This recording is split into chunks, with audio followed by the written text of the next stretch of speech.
So the real question to ask is, who at Corinth is practicing baptism for the dead? And do they have the Apostle Paul's approval for this ritual?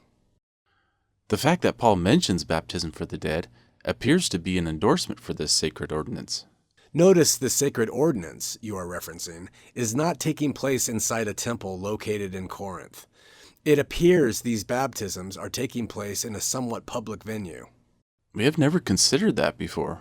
1 Corinthians 15:29 is difficult to understand, but when we compare it with the rest of Scripture, we know that it does not mean a dead person can be saved by someone else being baptized on his or her behalf, because baptism is not a requirement for salvation in the first place. Through modern revelation, the Lord told Joseph Smith in reference to our ancestors, "For we without them cannot be made perfect, neither can they without us being made perfect." That's in Doctrine and Covenants 128:18. I believe that careful study of the Scriptures will provide clear evidence to conclude that Paul in verse 29 does not give or imply his approval of baptism for the dead. It is abundantly clear in Paul's epistles and throughout the Bible that we cannot save ourselves, nor does any religious institution or ritual have the power to save us. It is the power of God alone, through His mercy and grace, that we can be saved. The prophet Joseph Smith has said, "The greatest responsibility in this world that God has laid upon us is to seek after our dead." That's in Journal of Discourse 6:7. Joseph also taught that baptism for the dead was the only way that man can appear as saviors on Mount Zion. No human being can redeem any other human being. There is only one Savior. The psalmist declared, "None of them can by any means redeem his brother, nor give to God a ransom for him." Men are redeemed only by the precious blood of Christ. We only have to acknowledge that and accept it as a gift from God.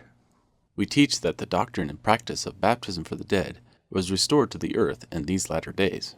Once again, the claim that baptism for the dead was part of original Christianity that was lost and needs to be restored lacks any historical, scriptural, or logical basis. Despite all the manuscript writings and archaeological discoveries of early Christianity, absolutely no evidence has been found to show that anyone practiced proxy baptism in the church. This lone account in 1 Corinthians 15:29 was reference to an isolated event, limited to either some misinformed Corinthian converts or possibly a pagan cult. As Mormons, we believe that anyone who did not get an opportunity to hear the gospel in this life will be given a second chance to hear it in the next life. In the meantime, their baptism, which is an earthly ordinance, will be performed on their behalf in the temple.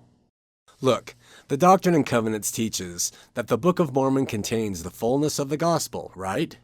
Yes. The Doctrine and Covenants also teaches that this most glorious of all subjects belonging to the everlasting gospel is, namely, the baptism for the dead, right? Yes. If all that is true, why can't you find this doctrine or practice in the Book of Mormon? How can the Book of Mormon be said to contain the fullness of the everlasting gospel if it doesn't mention baptism for the dead? We're not sure. The Book of Mormon doesn't allow for this doctrine.